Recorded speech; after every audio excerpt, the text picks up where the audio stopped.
welcome back everybody as we are joined by Moops. We're looking for the super hot crew after yet another win, and this time versus Fnatic. Tell me, going into picks and bans, how'd you plan to pick them apart?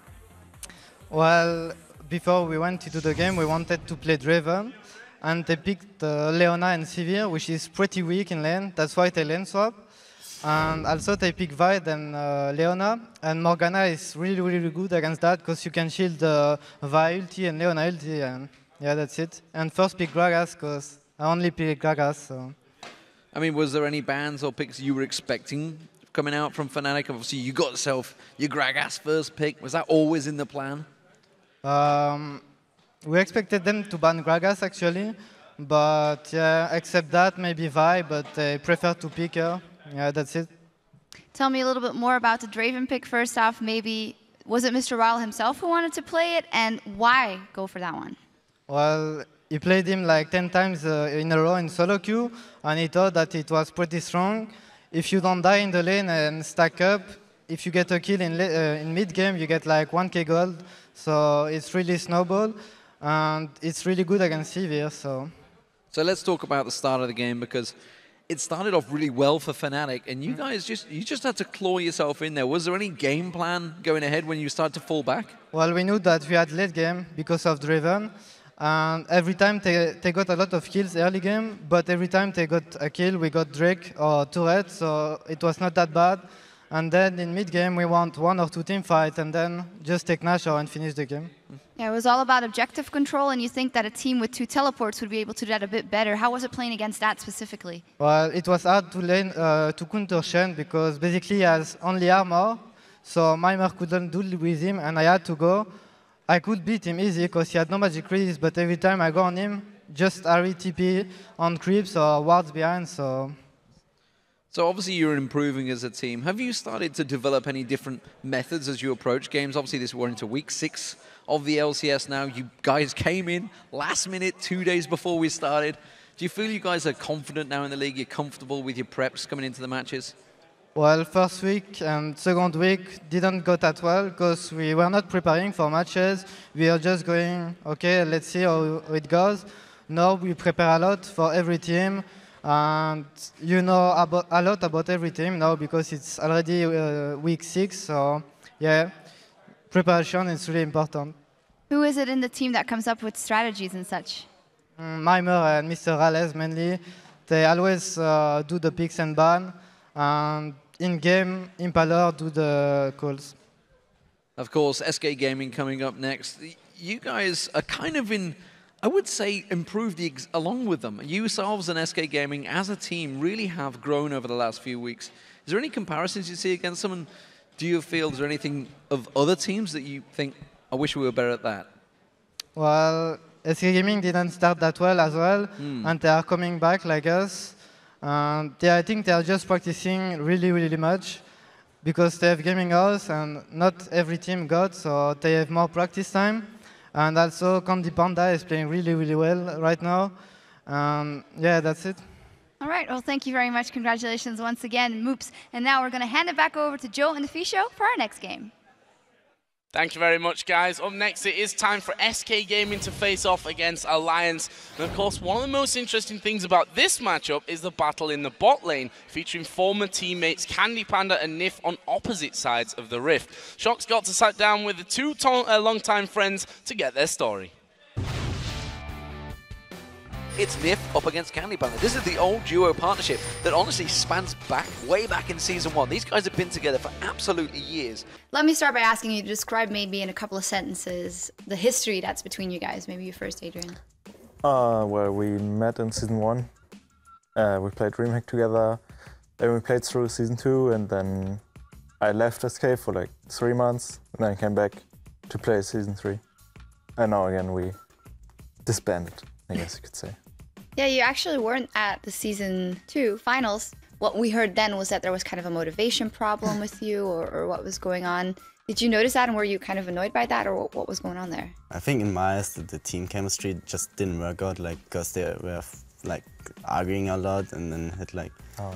If the same situation would be like now, I think it would be more handleable. But back then I was like young and stupid, I guess. You guys played together for so long. You lived together, actually, for a while. Is there anything that really annoys you about each other or that you disagree about, be it about the game or outside of the game? Sometimes when we train together, like we had these moments when one of us did like something super stupid, and then the other one was like super mad, and we didn't even talk for some minutes to each other. But I guess that's just how it is, and then but you can't come over it, and then you just play together again, and then it's gonna go better. I was stressed. I had some bad moments. I want to win, and when it just goes bad, then I get frustrated. But yeah, I guess that's how it is. Both got off to kind of a rocky start. Tell us about that. Maybe what could you learn from the other two and the other way around? First of all, like N-Rated is a bit more aggressive than NIF. I think I like formed N-Rated into more like a NIF. Like if you could say it like that, because the style I play is like more carry heavy, where I like to carry and like my support is just supporting me. What about you guys, you and Tabs? Was there a big difference in aggressive and passive? I think in the beginning we had some problems with like communicating a bit. Even if you play for quite a long time together, that you might not have the same thoughts about those specific situations. Like each patch, you have to find your synergy again. Like you can't just build up your synergy like for over 3 years and just get better and better. You have to like find yourself again. I totally agree. I think it's like you have to work every week, every day, pretty much to be on the same level as you want to be. And if you don't do that, you're gonna fall behind. So you guys obviously played against each other a couple of weeks ago for the first time. That's a hook on Candy. That's a great hook and a great play. And you know what? He might be able to take him down all in his own setting. The play doing the job. But the Ignite stopping out. Will it be enough? Yes, it will. Nif gets the kill. I wonder how that would have felt. The old support taking down his old AD carry partner. I was pretty sad. I was like, oh my god, he ignited me and I flashed away. And I had head for ticking and I still died. Are you gonna beat him this time? I mean, it's the even week. We will. It's like fate. You can't deny that. It's like the Lions curse. Well, it's curse 1 week and then it's kind of like luck. luck. That's the super week, you know. Yeah, that's true. The super weeks are uneven weeks, so they always lose. But we're gonna beat them. Unless they ban Wayne, then we're gonna lose. I told you you're gonna ban it. You know what to do. One problem less. Don't even try. Great to see that those guys are still friends, despite the fact that they're going to be facing off here today. Ban Vayne. All I can say to this one, if they don't ban Vayne, I think Candy Panda is going to be very scary to deal with. Well, we'll find out about that one. SK, of course, are coming in on the back of an amazing Week 5, where they beat both Fnatic and Gambit. And before that, they lost against the Wolves. Just to add, they also, before that, beat Roccat and Alliance as well. That's some big wins in the last 5 games. There's a lot of big wins, and everything is working for SK Gaming. Svensson, he's being on fire, he's playing aggressive early game, and he's constantly setting up ganks, and he's actually making this bot lane survive whenever they pick the Vayne. He's always there, does an early gank, and then Candy Panda can get all the farm he needs. And Jesus and Freddy, they're just solid. They'll always at least go even in the lane. This means that SK Gaming, they can put more focus onto objectives, as all the players are getting the items they need to be really strong. So you talked a lot about what they do right there. Are there any weak points in the SK game right now? It is hard to point out anything bad, except they seem to only use one playstyle. It relies a lot on the aggressive jungler, and then they play these very teamfight-based champions that scale well into the late game, like Vayne, Trundle, and Orianna. This simply means that Svensson, he needs to keep performing, he needs to keep having this aggressive style early, or the very late game-based picks from SK. They simply won't get the farm they need, and then they're gonna start having a hard time in teamfights. Well, once again for Alliance, the odd-numbered week proved to be unlucky as ever as they slumped to 2 more defeats. Good news is, it's week 6, it's an even week. Yeah, Alliance, they looked a lot better versus Rocket, where they lost a close game with a very risky Baron move. The game versus Superhot Crew was a different story though. The main point for me was the difference between Taps and Nif, and then Mixa and Mr. Rales. Because Wicked and Froggen, they both won the lanes, but due to Impalers, aggression and also Mimer's teleports on the bot lane onto Alliance, they simply lost the turret and also the dragon, which started the whole snowball for Superhot Crew. And Tabs was looking very strong last season when he played, of course, for the Lemon Dogs. How's he performing this season, in your opinion, this time around for Alliance? Tabs has been such a hit and miss player. He's been having very good weeks, but also terrible weeks. He's a monster again when Alliance is winning, with a KDA on 23.5. But then again, once they're losing, he's dropping all the way down to a KDA on 1.4. That is a huge difference. The main issue for him has been his position in team fights, where he's often in the front line being caught, or he's making some weird flashes, and he really needs to start performing and play more safe, or the only threat on Alliance team is more or less Froggen that you have to shut down. Well, let's check out the starting lineups for this game. Starting on the blue side with SK Gaming. They are Freddy in the top lane, Svenskeren in the jungle, Jesus in the mid lane, and the duo of Candy Panda and Enrated. And on the red side, we have Alliance with Wicked in the top lane, we have Shook in the jungle, Froggen in the mid lane, Taps as the AD carry, and Nif on support. So let's talk about champion select, because we're going to hit that in just a few moments here. Where do we see the overlaps, first of all, and where do we see the bans being aimed? Who are the important people to target? You have to ban out Vayne, or you need to have some direct counter pick ready for it. I'm not sure if Alliance have that, or if they're just going to say, ban out the Vayne, we're not going to deal with it. Then we have the Kayle on Froggen, it's been very impressive. We've seen Jesus play Kayle a few times, and it's been kind of up and down. So Kayle could be one of the potential bans. And then we have something like LeBlanc. Because Froggen, again, he's been very good on LeBlanc, and we have these very safe laners from Jesus that he likes to play. And it's very hard for him to deal with a LeBlanc if he's playing like 6. Well, let's have a look then, because we are in two of the bans and the picks, and the first two coming out quickly here, both aimed actually at the mid lane. Cartha's taken away from SK Long, with Varus on the other side. Kassadin, standard red side ban for Alliance. It seems Alliance have been practicing some new stuff this week. Yeah. Because we have not seen a Cartha's ban or Varus ban before against Alliance, or even picking them. So it seems SK clearly knows what Alliance have been working on, and they're just banning it away. They don't want to deal with any of it. Taking the troll away from Freddy 122 here as well, Alliance for their second ban. And kind of expected, I think. Played Trundle in the last 2 games, played Renekton before that one, so Trundle gonna go out. And that's the thing with Freddy. He's so good in lane that he will always get the farm he needs, and he's not even losing his turret. So taking away the Trundle means you won't have to deal with this late game monster that Freddy is, and also you don't have to think too much about his split pushing.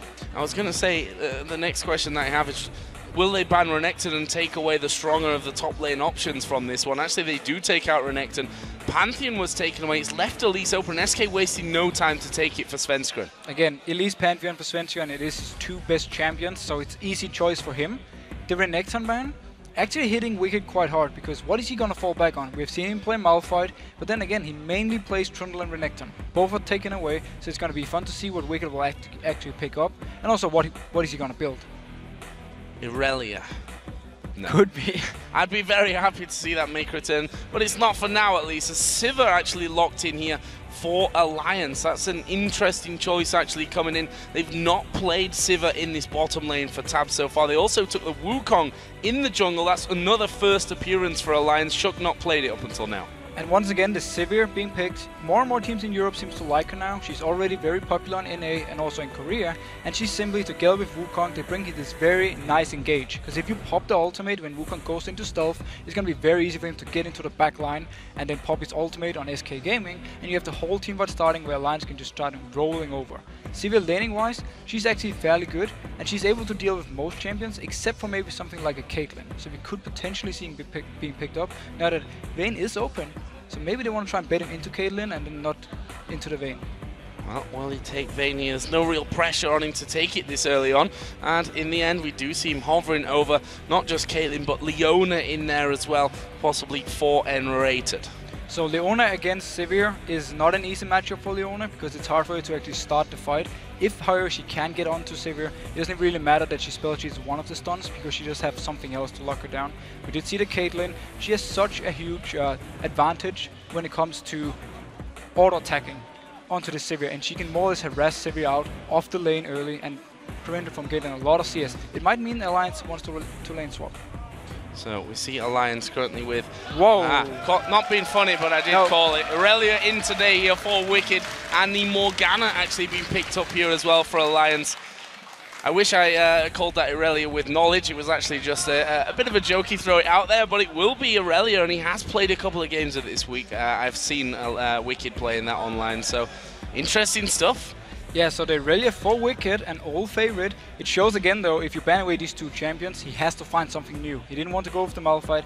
Irelia lane-wise, we don't know what he's going to be against yet, but one of the reasons she kind of fell out was due to a mana cost being fairly high, so it's hard for her to actually really duel these very tanky champions in lane, so we'll see how he's going to perform. The Morgana one versus Leona, it is such a good pickup. We just saw it last game, how much Black Shield actually can do. And if you put it on to someone like Taps, you just give him all this free room to do a lot of damage in team fights. Yeah, gets him away from the cocoon, from Solar Flare, Zenith Blade. Take your pick from that one. We'll see though, because we see Mundo locked in here for Freddy 122 in this top lane. No surprise there that, you know, with the bans that we've already seen targeted at that top lane, that he's going to go for that big beastie Mundo. So Mundo is a very slow laner. It opens up for Wicked to actually get a lot of farm on really early, because Mundo is having a hard time punishing people. He really needs to get some levels, get some tankiness, and then once you get to the team fights, he's going to become this monster. So this should open up for a very good lane for Wicked. I still feel like Alliance might want a lane swap to avoid having Sivir against Caitlyn, simply to make sure Taps can get the farm they need, because they seem to have a very AD carry focused one with the Morgana as well to help out Taps if he gets the items needed. The 6 being locked in for Jessis. Once again, he loves to play these farm heavy champions. He loves to just stay in the mid lane, farm all the time, don't really have too much of an impact on the map except for throwing his ultimates, but if he can just get very farmed and maybe shut down Froggen, he will be in a good spot. Yep, 10 kills he's picked up so far this season with Ziggs. It's Jesus in the mid lane. We'll see how he does this time around, and we will be seeing LeBlanc locked in actually in the end for Alliance and for Froggen, who honestly, you know, he's not played much LeBlanc. We know that he can play it. The one game that he did pick it though was against the Super Hot Crew early on, right the way back in week 1 actually. They ended up losing that game. They lost it, but Froggen actually had a very nice game because he got ahead early and then he roamed to the other lanes and started setting up kills. If he can do the same against Ziggs, he will be able to have a great impact. The dangerous thing is, Ziggs has a lot of early game poke onto LeBlanc. So if he can manage to hit pretty much all his skill shot early on, it's hard for Froggen to do too much. But then again, the disadvantage of Ziggs is the fact that LeBlanc can jump onto you and then she can get all her damage in, silence you, get the chains in, and just start hammering you down. This mid lane matchup, we really have to keep an eye on how it's going to go, because both of them had to kill potential on each other. And that top lane, something that we're going to have to be keeping an eye out on as well. We're going to see Aurelia for Wicked in the first time in, well, I can't even remember how long. I do not know the last time we actually saw him play. Sometime in Season 2, I can only really imagine. It is a champion he can play, build Trinity Force first item on, and it's actually fairly well. It works really well. He likes his Trinity Force, and we'll let him off by building it with Aurelia. Not quite like we do with Malphite, though. Guys, you've been sending us your picks for today's matches, so let's see who you chose in this one. Looks like 60% of you actually going in favor of SK Gaming. And nobody would have said this before the season, but SK have really proved how good of a team they are, and I also see them as slight favorites. But then again, this is Alliance. We're not really sure what team is showing up. If it's the really strong Alliance, we're in for an amazing game. Well, the thing is, we can only look really at the form and the trends that we've got. It's an even play, an even numbered week here. And that's where they win their games. Lost everything in weeks 1, 3, and 5. Won everything in weeks 2 and 4. We'll see if that trend continues here as we get in game between SK Gaming and Alliance. Going to be an interesting one, this one, just to point out right at the very start. Both top laners running with the teleport this time around. It's smart actually by Wicked, because once again, Mundo is a very slow laner, so you have more or less a free lane to farm in, and by bringing the teleport, he can follow Mundo down if something should happen, if a dragon fight should open up or a fight in the bot lane, and he can come in there and he can try and take up a few kills. Notice also how he started Thorn's Blade. He's not fearing Mundo at all, and he really wants to harass him. Really excited to see how this Aurelia comes in, because if he does well, it's probably not going to be the last time that we see Aurelia on the table for Wicked, and we'll even be able to draw some of those famous Aurelia bans, which kind of haunted him back in the day when his champion pool was a little bit lacking. Was he known for being a beast on that Aurelia, and not a lot else, to be brutally honest, I think, back in the day. But that's kind of been the story for Wicked, actually, throughout his entire pro career. He only plays these 3 or 4 champions at a professional level, and teams often like to ban him out and force him on something else. And now we're going to see how, again, that really works. We haven't seen it in such a long time. Well, so far, he's dodged one and caught one cleaver from Freddy, who's going to go straight in towards the brush there. Does a bit of damage, and another cleaver comes in, and Mundo walks away. Nothing really to be had in that top side of the map, but here are those wards coming down once again. We've seen them so often this time around. Svenskrum was ready for it, able to get it with the reset on the auto attack and take the ward out, put one of his own down. It's not doing too big of a difference, as the ward was only for 1 minute, and SK Gaming are just backing off anyway to their blue buff. So we do have a slight pause. We saw there Nif just leaving the game, so hopefully he shall be getting himself back in. He's just having a restart on his client, and we'll be able to get things back underway. And now he's playing that Morgana this time around, the first time that we've seen Alliance go in that direction. Exactly, and if he can manage to do, like Mixa did in the last game, land all the black shields at the perfect times, he can make sure that Leona has no chance of ever engaging properly, and therefore give a big advantage to Alliance. And also, I think I just noticed, is the fact that Jessis, he picked up barrier, so he wants to make sure that he can survive some of the upfront bursts from Froggen, then try and hit him back and maybe get a kill on Froggen if he goes too aggressive. I also want to point out the fact that one thing we've constantly said about Alliance is they've seemed to lack a strong personality in terms of shot calling. So we also said that really about SK Gaming in the earlier stage of the season. But in the last 5 games, SK have been on a completely different level. They look like a new team compared to that early season SK. And everything more or less just worked for them. Everyone has stepped up their game, and the picks for them have been very smart, especially the Vayne pickup have given them quite a lot of wins, I would say, because it's been so hard for teams to deal with this. And then the tactic from SK, it might be simple, but it's working. And so far, teams haven't really caught up to it yet. They haven't made sure to have a counter strategy. So everything is just been working for SK. But it's just a matter of time, at least in my opinion, before we have a team actually noticing how SK plays, especially with how Svenskar moves early game. He's always first going to bot lane, then he's going to top lane, and more or less ignoring the mid lane. So it will be fun to see if Shook has a counter gank ready. Well, what happens to SK Gaming if Svenskar is prevented from doing this one? If he gets counter jungle and has to spend more time, picking up farm here and there and can't get in to get kills on his lane, that's going to be an interesting thing to keep an eye on here in this one in the early stages. But it looks like Nif's problem is all sorted, so we can get back into the game. SK and Alliance both backing away to their buffs. There's another question mark for me as well. Shook playing Wukong for the first time in the LCS. He's been himself very hit and miss, with mostly miss, I have to say, as well. Yeah, it's been some kind of weird games for him. Wukong is a very good champion, especially for a guy like him, because again, he wants to be in the face of SK Gaming. Once he hit the level 6, his ganks are going to be very powerful, but before the level 6 mark, he's actually not going to bring too much other than just straight up damage, because he doesn't provide any CC. And notice down here in the bot lane, SK Gaming is actually taking a lot of harass early. And we see how much both of those teams wanted to hit level 2 before the other, absolutely hammering those creeps, taking a lot of harassment damage between them as well. And we'll see exactly who gets into that position first of all. Candy Panda there taking hits from those bouncing blades of tabs. And notice how Nif actually started with his pull, the W, simply as you said yourself, to shove the lane. He didn't even go for bind. Now he's level 2. Whoa, also for SK. Are they going for something? Oh, Zenith Blade from Enrated was off towards tabs. Didn't really have the range there. Is that Tormented Soil down? Binding didn't come out from Nif, but they're playing this one very, very aggressive, and just the position of Nif here can scare SK Gaming into backing away, knowing that the risk of that Dark Binding always stands. And if they can get the early game going for Alliance side and make sure that Candy Panda can't get too much harass onto Sivir every time she's trying to CS, Alliance will get the farm they need. And they need taps to be farmed, they need them to be a threat in this team fight so they can really use the Black Shield.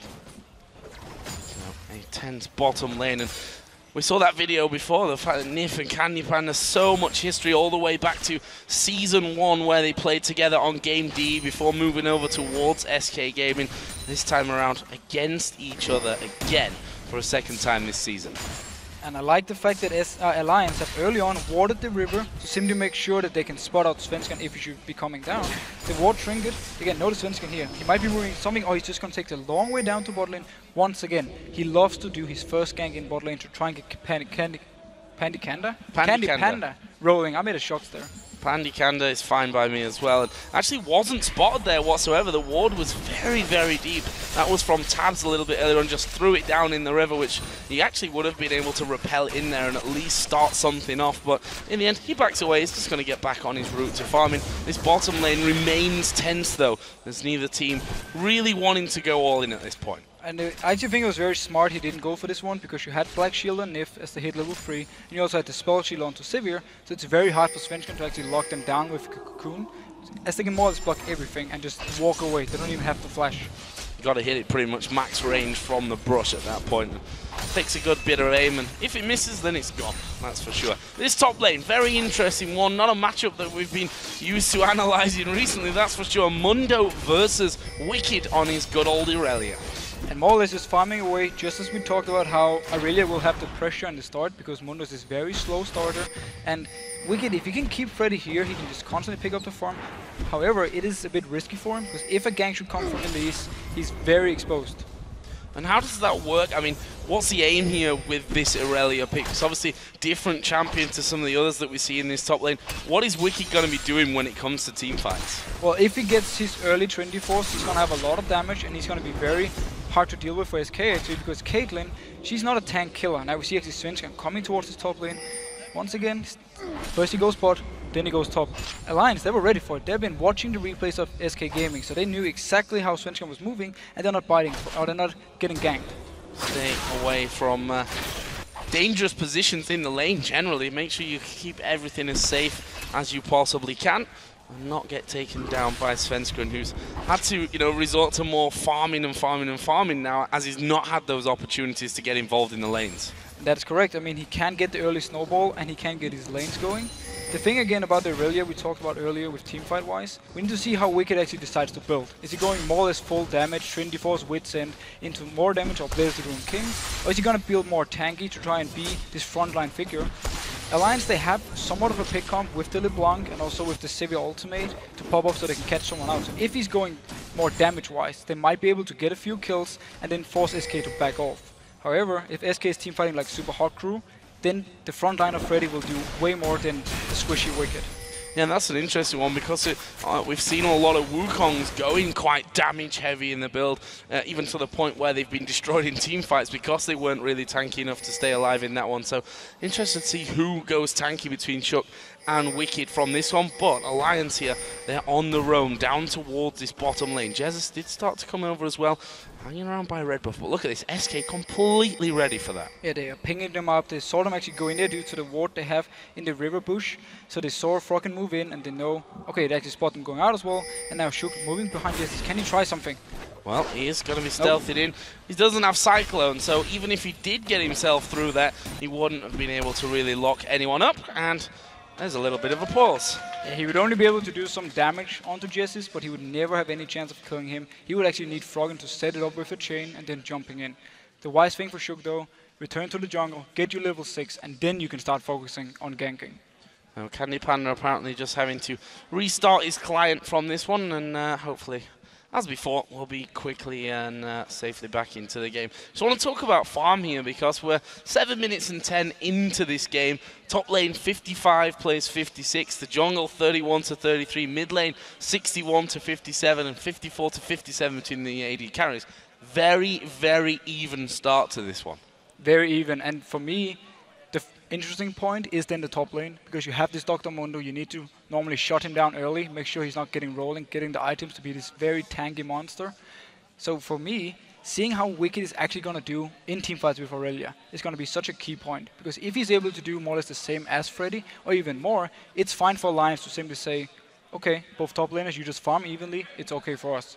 However, if he's not able to have an impact in teamfights, Alliance is going to lose out big time on the fact that Freddy is getting all the farm he needs. So we talked earlier about which of them is going to go tanky.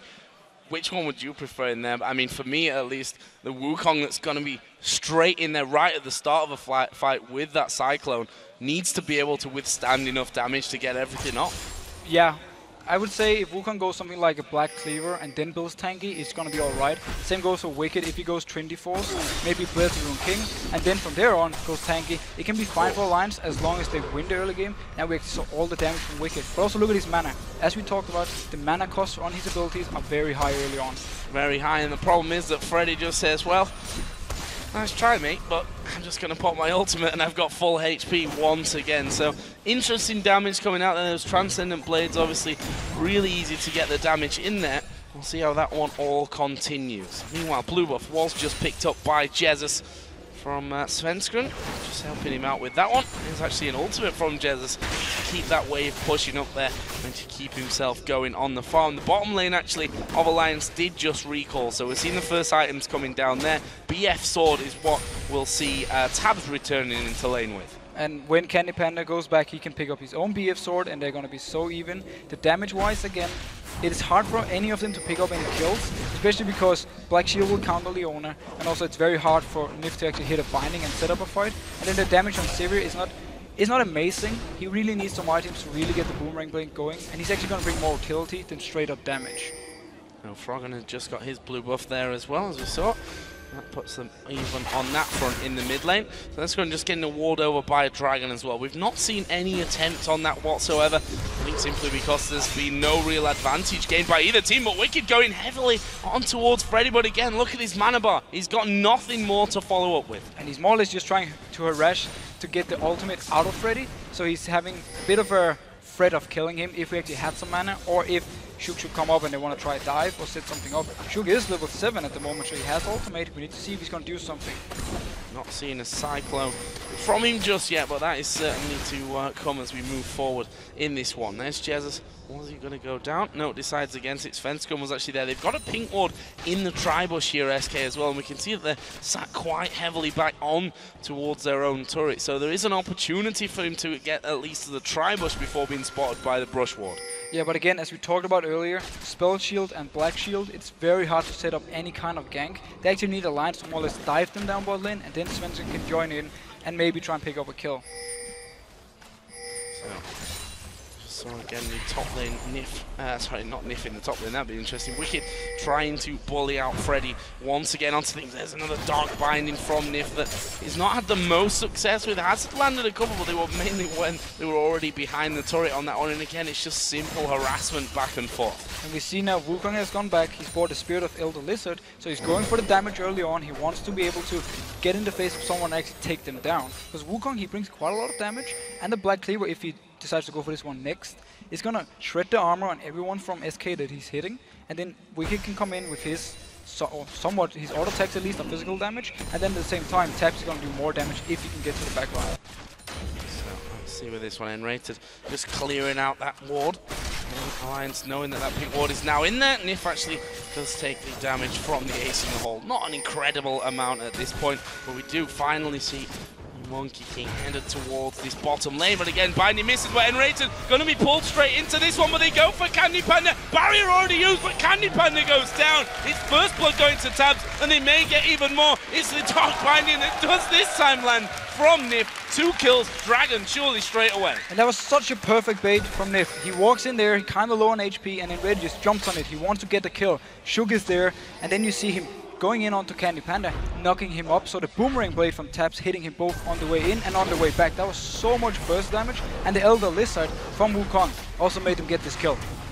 So Dragon started off as we expect with no bottom lane for SK down by the Dragon, and Alliance surely going to be just taking this one without any kind of contest whatsoever. The first one in the game goes their way, and that puts them 2,000 gold up. That's a very healthy early gold lead. And that was such a perfect move overall, and this shows how important it is to get a gank in on the bot lane when you can then go and take Dragon afterwards, because you more or less get such a huge lead. Had he gone top and gotten a kill on Freddy, it just meant that SK could maybe move in and take the Dragon, and you just more or less trade from there. So very nice move by Alliance, and very nice bait once again from Nif.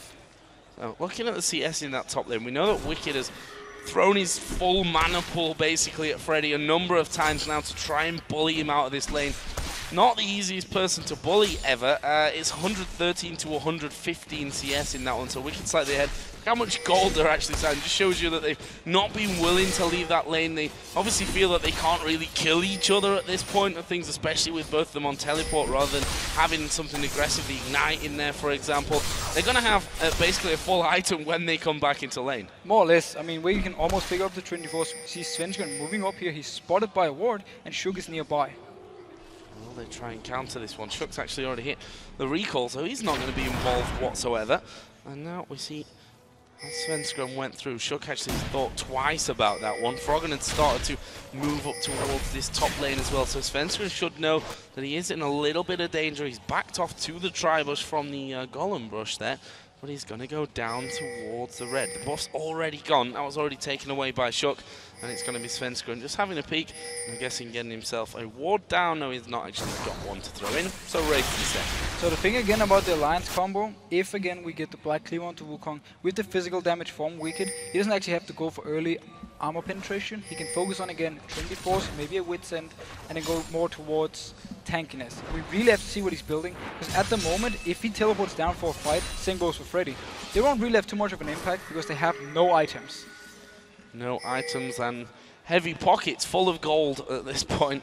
We'll see. I mean, 13.5 minutes. It's quite a while to be sat in lane, but again, they've not really been challenged by the junglers. There is that pink ward going to be spotted. Actually, Shook going to take a lot of damage from this one. Solar Flare goes down as well. There is the Black Shield coming in. Enraged gets the kill, and now he's going to be chased down, but here comes the rest of SK. Frogger comes around the back. Actually, he's going to take a lot of damage to back away, and now Nif is definitely a dead man. Jesus picks that one up. It's a 2-for-1. The jungler and support going down for Alliance. Just Enraged falls down for SK.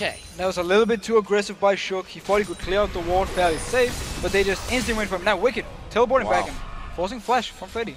Teleporting in there with the Trinity Force, went back home, bought the Trinity Force, teleports straight in, goes super aggressive onto Freddy, and now Freddy knows it's time to actually back off and pick up something with all that gold. A Randuin's Omen and a Kindle Gem.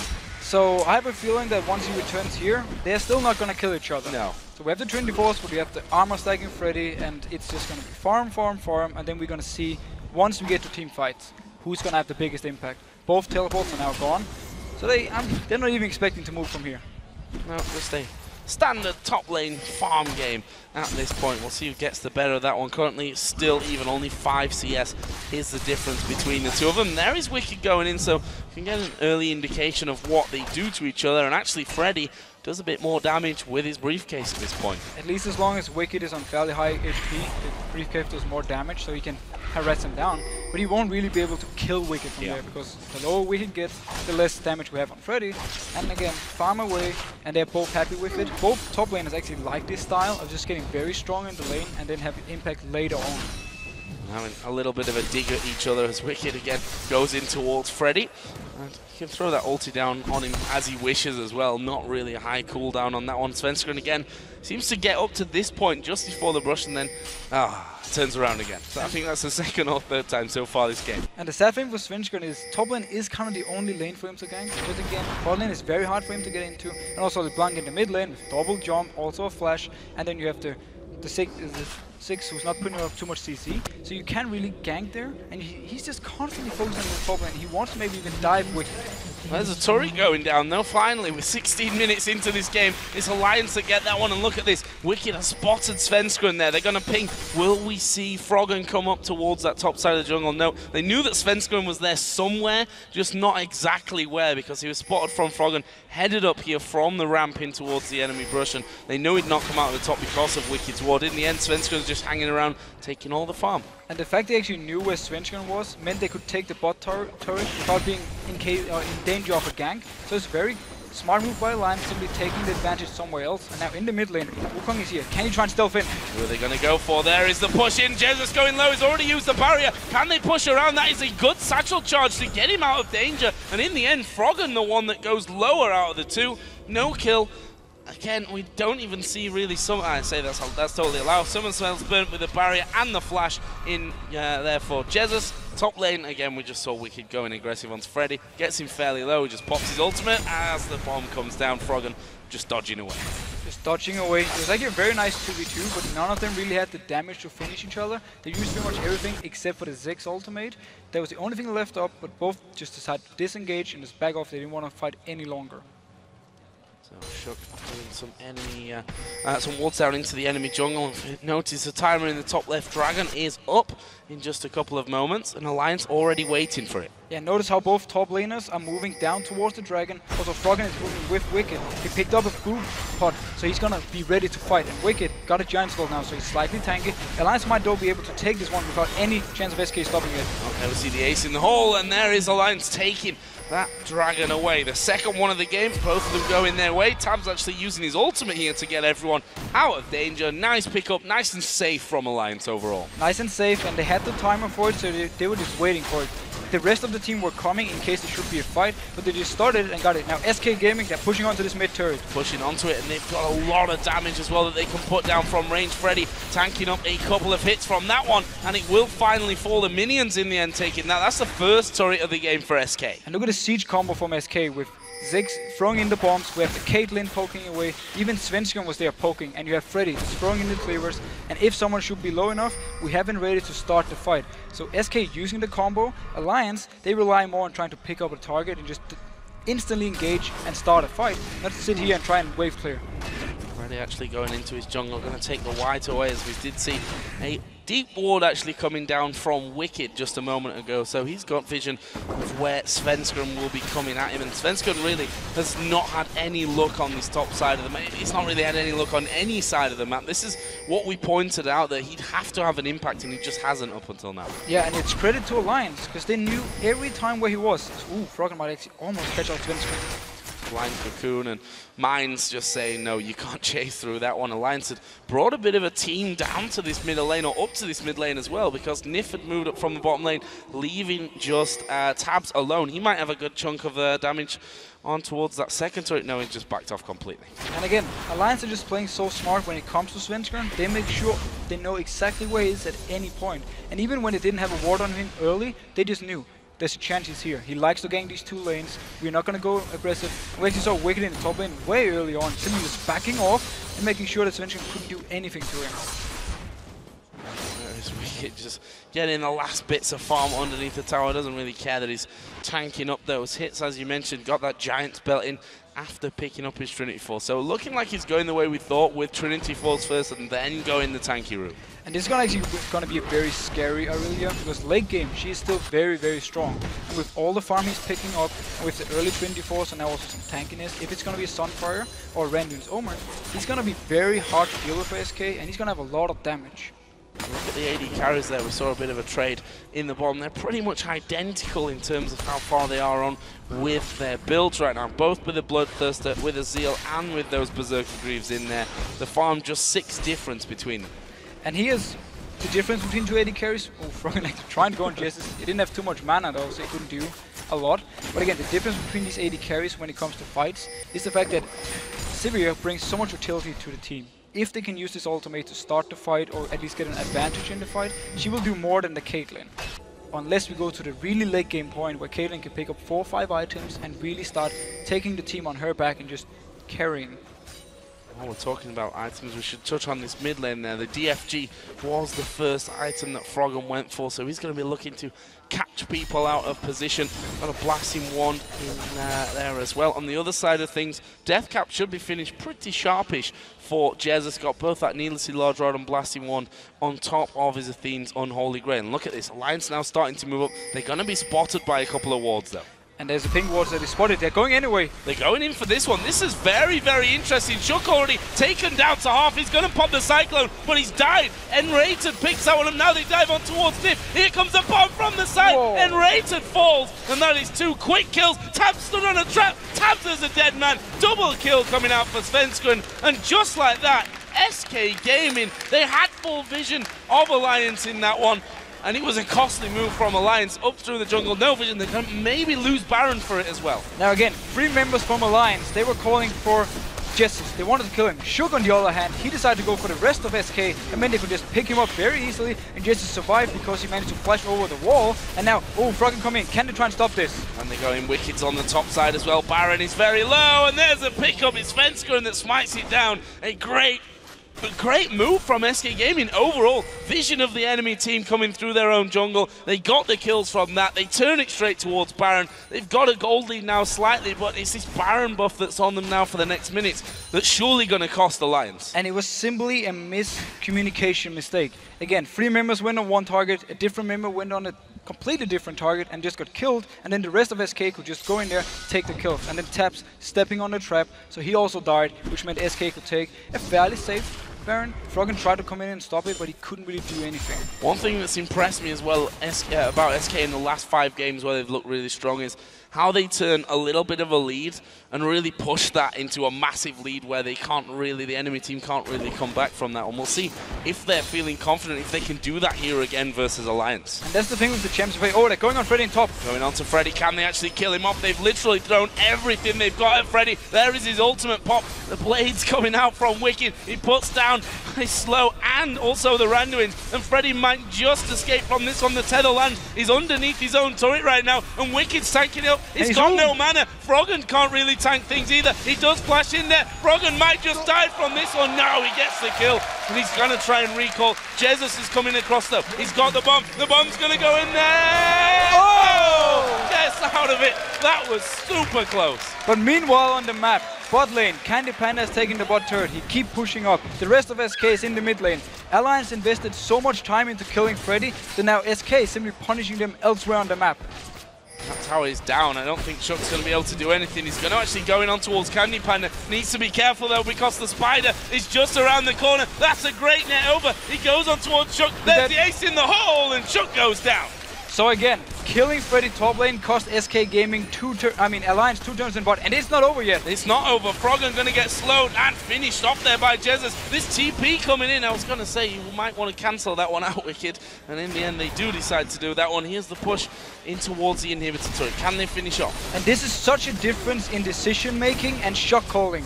SK is making every single right move at the moment. As soon as they spotted 2 people top, they just punish Alliance elsewhere, and now Alliance trying to come back in and stop it, and they just end up dying for it. First Shook goes in completely alone trying to kill Candy Panda, and he wasn't even close.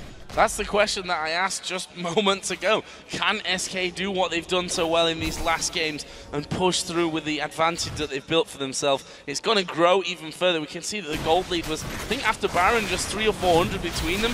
After they finish off this Dragon, it becomes a whole lot worse for Alliance. And also, look at the champions from SK Gaming. This is what they do every single game. They have these very team fight based, late game based champions. So once they get a lead and they start grouping up, it is so hard for the enemy team to actually stop them due to having the farm needed on the right champions, and every single one from SK's side here is very strong in team fights and very hard to deal with. If they can keep this pressure going, and if they can just move up here, try and take another inhib, it's going to be very hard for Alliance to do anything unless they can catch SK out, get a pick with the LeBlanc with DFG. It's not going to be Freddy though.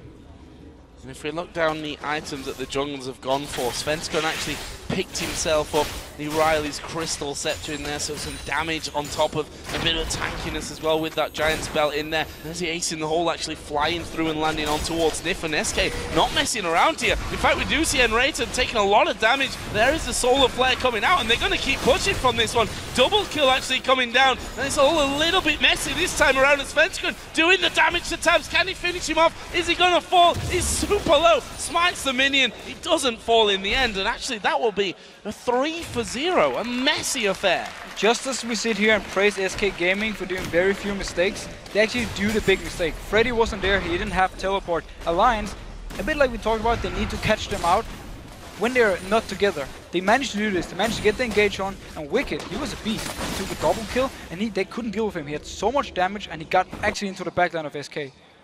So where do Alliance go from this one? That's going to bring them back somewhat in things. Wicked now 2-0-2 on that Irelia. And we can say that, you know, between them, they've both got, and talking about between him and Shoku, definitely went the damage. But let's forget that because that fight is here once again. Again, it's actually a Dark Binding by Nif starting everything, and they don't care if it's invaded. They just want to fight because Freddy is stuck in this top lane. And look at Wicked here. Look at the damage he's doing off the Candy Panda. Dashing into him once again, popping the Randuins and picking up the kill. And from here on, the damage from SK Gaming is more or less gone because Jesus, he's forced to jump out. Dudes again, Nif. He's the one who starts the fight, then he goes in, pops the ultimate to zone out Jesus, which means free damage for the rest of Alliance. And Freddy, he was just trying to run down and join the fight, but it was too late. I think SK have said, you know what guys, we messed that one up, so let's do it differently this time. They need to be careful because their AD carry is not there with them. He's got a lot of damage at this point, but we still see that Alliance, if they don't feel, you know, in a good position to do anything, they're not going to fight. Wicked's actually going for the top turret. He does have teleport to come into the fight, and this inhibitor turret is being taken quickly. There is Wicked coming in. And now they're going for the fight. Super ultimate is popped. There is the repel though. Who are they going to go for? Svensson. There's a Cyclone coming down. It's great damage coming in. Jesus at half HP. Niffer's going to fall before his ulti procs, and there's a great Solar Flare to the back. The Zenith Blade takes him through. Froggen picking them off at the backside though. He falls down to the bomb, and that will be a 3-for-2 in the end. Double kill for Froggen before he went down. Who's going to win this one though? Are they going to keep chasing things up? They've got Tabs in there, but both Shock and Wicked pretty low. Freddy and Enrated, the only 2 men left alive. I'm not sure that they can stop them hammering away on this tower. And this wasn't even an ideal engage from Alliance because Wicked, he had to teleport to the turret. There was nothing behind he could teleport to. The rest of Alliance with Shug and Froggen were ready to come in from the side and try and flank around and start the whole fight. But due to Wicked coming in there, they had to rely on Nif hitting the binding, and he did. Straight onto Svensson, he was tanking the turret, and they forced him to repel instantly, more or less, as the fight started. So when he came down, they could just kill him. And it was more or less a 5 versus 4 in favor of Alliance. 25 seconds till Baron comes up as well. SK, of course, did take it last time after a very decisive move as well, you know, picking up a few kills and just moving straight in there to take that one down. This time around, it's going to be different. The last 2 fights have not been ideal for them. Will that scare them away from Baron? SK just need to keep the confidence, though, because they are such a strong team-fighting lineup and a team-fighting team. If they just don't get caught out by the bind from Nif, they will actually have a very good shot at winning the fight. Because again, if you look at both Wicked and Shook, they have some damage, they have some tankiness, but they're not really like full damage or full tank, so they should be able to deal with them. The Guardian Angel just picked up on Wicked is going to make it a lot harder, though, to shut down Aurelia. Where do they focus? Will they go for that Irelia, or will they let him wreak havoc? It's a tough call to make, I think. Either way, they want to pop that GA and make it a little bit easier. Next time around, we did see that the Elixir has been popped there for Candy Panda as well, so they're going in with the most that they can do, going for maximum damage in this next fight. And Candy Panda really needs to be careful here, because there's so many members of Alliance who wants to jump onto him. The only one more or less not touching him is Nif and Taps, but the rest just want to pile onto Candy Panda. He has no Guardian Angel, he has no QSS to actually stop anything from going to him, so he really needs to be careful. I was going to say, the death rush there was there from SK. Actually, alternate Alliance going to go for this one. Shook's dived into the middle, and he's actually doing a ton of damage. Candy Panda might fall without doing anything, and he will fall. There is Nif going to lock up Enrayton as well, but for now it's 1-for-1. Here comes Froggen though. He's onto the tankiest member of the team. The rest of them join in. There is Wicked diving right to the front. Jezza's trying to keep them away. Froggen actually getting knocked up somewhat and has to go back a little. That's still 1-for-1. Tabs was not really anywhere near that fight. He pushed down middle, trying to get anything on towards Jesus. And they don't even need Taps except for the ultimate, because once he pops it, it's so easy for the rest of Alliance to get onto Candy Panda. This time around, 2 members came to him, and they managed to take him down. He almost got him. Oh, they're going again. Oh, Svensson, I didn't even really try to dodge that Dark Bind in there, landing straight onto him, but look at this. Teleport from Freddy. There's no vision currently out. That's now a lie, because Nif's put a ward over the back. SK putting wards into the backside as well. Baron is started. And Wicked is far away. He's running now from the base. It's only 4 members from Alliance here to try and stop it. There's no one to hunt, so they have to just go in and fight this one. Jesus does have his bomb up, and that's pretty much all he's going to get off from this one. No, he's not even going to get that down. Froggen dives in there, pops him. Now Alliance have the advantage in terms of members. In fact, they're going to go forward from this one. Good slows and cocoons, though, will stop them going in. Will Alliance go for Baron? Even just to bring SK out. There's the ace in the hole. Going to go through on towards Nif. Freddy caught out. Meanwhile, you can see there in the bottom left that they're going for the inhibitor. Freddy is going to fall down, and we see Alliance diving straight in here. That's 2 kills. This is going to be 3 as well. Shook picks up another one. It was a double kill coming down for Tad. Alliance get the kills, turn around. This Baron is there. No one is around now to stop it. And that was such a risky Baron call from SK in the first place. Candy Panda, he was dead. He respawned and was running to them when they actually already started the Baron. He wasn't there to join. They wanted to force Alliance to go to Baron and then maybe lose the inhib to minions. It didn't work for them. The Wukong pick from Shook has been doing so much work. Every time he's managing to land his ultimate on multiple people from SK Gaming, they just come in there, pile up with Sivir, with LeBlanc, and with Wicked, and they just get all the kills they need. And now the Baron. Baron going their way, swings the gold in their favor. Not only that, Wicked's GA wasn't even taken out in that fight. He is still so very scary for the next one as well. And notice how Shook has picked up a Banshee. He wants to make sure that he can always get the engage going. He doesn't want to get stopped by a Cocoon from Svensson or a stun from Enrayton or maybe even the net from Candy Panda. He simply wants to make sure that whatever is thrown at him, he blocks it, and then he gets into the back line and he gets his ultimate going, and the rest of Alliance just piles onto it. Such an intense game at this point. 5 kills separating them. 2,500 gold pretty much is what that lead is now for Alliance, as the buff's going to be picked up there for Candy Panda. He's now added that last whisper into the not Infinity Edge, it's a life. Phantom Dancer and Bloodthirster in his build. Got a Negatron Cloak in there as well. I'm guessing he's going to be headed again off towards that Banshee's Veil. We'll see all about that.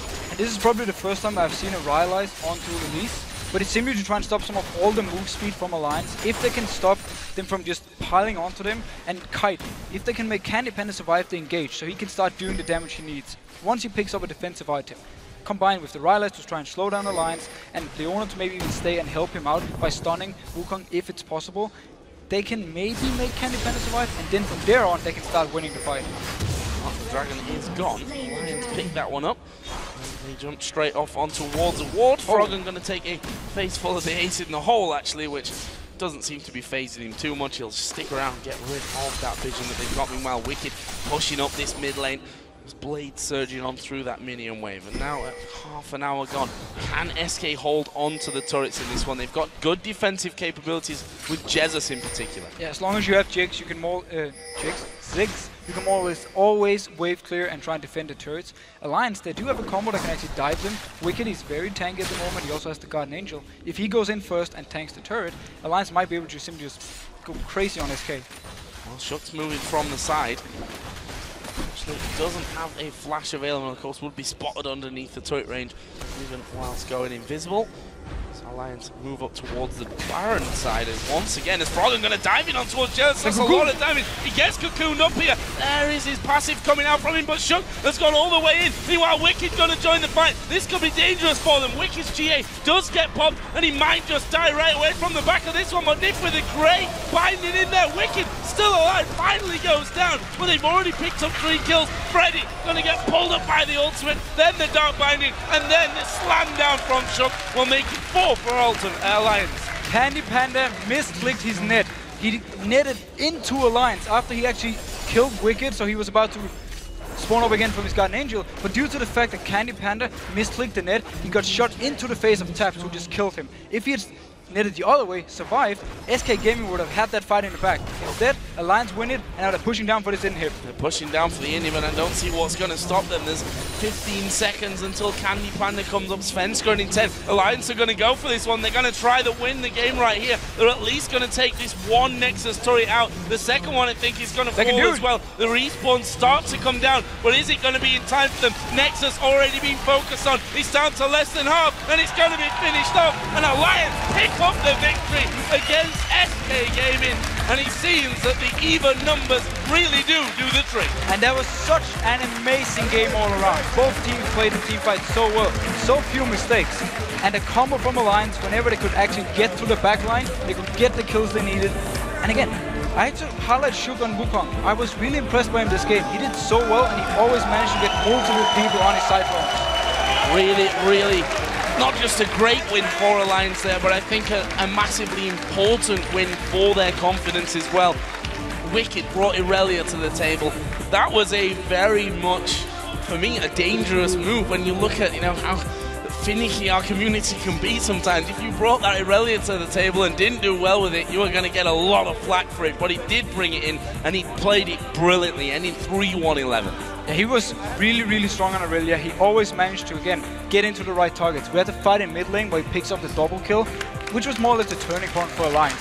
SK Gaming actually had the Baron, and they had taken the inhib turret from Alliance, or actually the inhibitor from Alliance. We were saying SK Gaming, they're so hard to do anything against when they're ahead. This time around, though, they made some mistakes. Svenskeren was caught up by binding. We had the net from Candy Panda going the wrong way, and Alliance simply just punished SK Gaming for every single mistake and won the team fights, and therefore got back in the game. And they didn't do that last week. That was the difference in the positions where you thought, okay, if they make a mistake here, they're going to end up losing this one, or possibly losing out in the game. But they didn't do that last week. This time around, they did it. Alliance picking up a much-needed win. They lost last week to Roccat and the Super Hot crew, and that, again, just gives them the confidence. I don't know why this whole even and odd number thing really seems to be an actual thing for Alliance, but for some reason it is. For some reason it is, and that is very weird. We have to highlight, if we're going to go to the big play part, Nif, the bindings he managed to land, started every single teamfight Alliance actually won. Yeah. And he always, he had Svenskeren at the turret. He also caught out in the mid-fight where Wicked got the double kill. It was his binding who started everything, and then he went in afterwards, zoned out just as simple with his ultimate. And Nif, or in general the Morgana pick, is really strong. Well, I think we're going to be seeing more of Morgana. We've already seen a lot today, that's for sure. I mean, for SK, it's not all bad, because I think actually losing this game to Alliance the way that they did it is going to teach them a whole lot about their play and what they can and can't do and where they got too aggressive in places. I think this, for them, will be an invaluable replay to sit down and watch as a team. And it was actually also a game that showed to us that even though they might not win the early game due to Svenskeren, the rest of the team did well. They got all the farm they need, and they got the early Baron where they punished Alliance for their actually more or less of a misplay in the mid lane. So it showed to me that SK Gaming, they don't need 100% Svenskan to win them the early game. They can actually do fairly well by themselves. Well, what about the game from Alliance's side of things now? Because tomorrow they play against Millennium, a team who themselves have been incredibly shaky. I mean, they're going to go in, I'd say, as favorites from the performance that we saw there, although that wasn't without its flaws either. Would you agree with me on that? I would say they are the favorites, yes. But I would also say this is another match that can just go completely, like, it's impossible to predict. There's no way for us to say, yeah, Alliance will take this because of this, this, and this. There's been so many things for both Millennium and Alliance where you say, okay, they got the game now in the back, and then they make a mistake, and they actually end up losing the whole lead and end up losing the game. So it is impossible to predict. I feel, though, Alliance, with the win today over SK Gaming, which really has been a good team lately, they get back some confidence and really show to us that they can also make a comeback. Well, guys, we're going to head over to Shox and Demon, who are standing by with a man whose favorite numbers are always even, is Froggen. Thank you very much. A very happy Froggen, amazing performance. And coming into this one, a lot of teams have said how strong SK is right now. So what was the plan? We basically just wanted to do what we were doing in scrims, and this week we heavily been focusing on actually trying to teamfight, pick some kind of teamfight comp. That's also why we let them release and we could pick Wukong ourselves, and it worked out. And I want to ask you about the picks and bans, because we just mentioned it off air. Very strange bans coming out from SK. Yeah, I think some teams have been talking to them or something about what we have been playing or what we so yeah, they just decided to ban that, maybe because we are playing it a lot in solo queue, but... It's the Karthus ban, obviously, we're talking about here. It kind of caught us all off guard. Yeah, well, we kind of like, okay, maybe they will ban it, maybe they will not, because they know I've been playing it a lot in solo queue and it's like really, really strong. And sticking with the bans, the Renekton ban came out, but I spoke to Wicked before this game. He always planned to play Aurelia this time around. He didn't. Actually, he planned to play Renekton if it was open, but if they picked Renekton, he wouldn't mind it too much. Maybe he had the other things in mind when he asked me, because he's like, I'm going to play a lady in this game. You may have seen it from Season 2. I was like, oh. Well, maybe talking about that a little more, because it is very interesting, and it's not because something works in solo queue that it does work in the team. So how do you let him do that, or what makes a champion work also on this level? I think for the Aurelia pick, it's basically like he can use the TP, he can TP bottom, get really, really fed from that. Because right now in top lane, it's basically you farm up, you get really strong. What happens when Aurelia gets like 2 items is he's basically one-shotting and carry. And so we just decided, okay, we can try to use that with like Wukong combo or something like that. And it worked really, really well. And speaking of carries, we want to just cast your mind back to last week. Of course, you played Kayle. It seemed that you kind of went in a little bit of a solo mode. It's like, guys, I'm just going to have to carry you guys. You took 5 out of 6 turrets. You took the Nexus turret down, the inhibitor down. Is there any reason for that? I mean, it looked to us like you kind of shut down and said, guys, I'm just going to carry the game. You do what you're going to do. Yeah, the plan that game was basically we were so far ahead. We lost all the dragons and we lost everything. So we just like, okay, we can try to split push. Maybe they won't be able to deal with it. That's also why I took 5 towers. It's because I'm the one split pushing. So all they have to do is defend. So it kind of makes sense in that way. But yeah, we kind of just thought, okay, we're so far behind. The only way we can win is actually mess up. And they almost did. Like we were actually at the Nexus towers at one point. Was there something inside you that was thinking, there's this only way we can win is if I carry everything? But then this game, luckily, showed you wrong. Yeah, well, this game, basically, like I almost lost the game by getting hit by a cocoon at the end when I went on Jesus. I'm like, okay, guys, well, my bad, I guess. This is like pretty terrible play. So yeah, they basically carried me here. Like I didn't do anything in the last fight in the 1-4 versus 5. So is the curse real? I think it is. It's an even week and you won again. Yeah, I can't really say much about it. Like when they actually took the bottom inhibitor, we were like, I guess this game is not going too well. But then we remembered it's an even week. Like we can't lose. There's like no way. You can't lose. So tomorrow versus Millennium, easy peasy. Yeah, easy peasy. It's even week. All right. Well, thank you very much. Good luck tomorrow, of course. And now we're going to turn back to Defisho and Joe to see how today's matches shook up the table. Thank you very much, Shox. And at the end of Week 6, Day 1. Here's where things currently stand in the European LCS. Flying high in first position is Roccat with 10 wins and 3 losses. They are currently on a 5-win streak. In second position, not having the greatest days of today with the subs, is Gambit with 8 wins and 5 losses. Then we have Fnatic and the Super Hot Crew tied for third with 7 and 6. Two very different records here though. Fnatic 6 losses in a row, Super Hot Crew 4 wins on the bounce. Then we have SK Gaming on 5th place with 6 wins and 7 losses. We have Alliance and Copenhagen Wolves tied for 6 at 5 wins to 8 losses, and Alliance continue the trend of winning in even-numbered weeks. And then we have Millennium in the bottom at 4 wins and 9 losses. Well guys, we'll be back with you again on Friday along with the following games. We're going to kick things off with Fnatic versus the Copenhagen Wolves. I think a must-win game almost for both of these teams right now. Then it's the informed Super Hot Crew and Gambit with their subs going head-to-head. Then we have Roccat versus SK Gaming, and we end the day by having Millennium versus Alliance. Now guys, that all happens on Friday at 7 PM Central European Time, which is 10 AM Pacific. So for myself, Deficio, Shox, Demon, Quickshot, and the entire live broadcasting crew, thanks for watching and have a great night.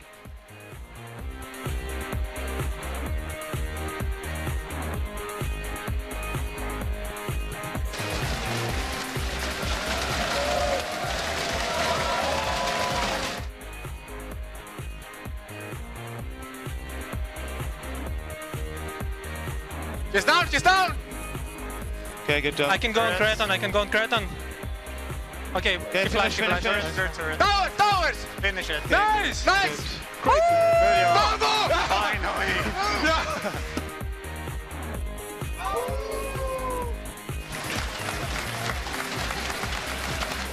Even before they showed us on stream. Of course. Reckless! Kill him! Die, Reckless! Die! I won't get him. Oh! Finish! End the game, guys. Good job. Jump, guys! This could be dangerous for them. Wicked's GA does get popped, and he might just die right away from the back of this one. But Nick with a great binding in there. Wicked still alive, finally goes down, but they've already picked up 3 kills. Freddy going to get pulled up by the ultimate, then the dark binding, and then the slam down from Shock will make it 4 for Alton Alliance.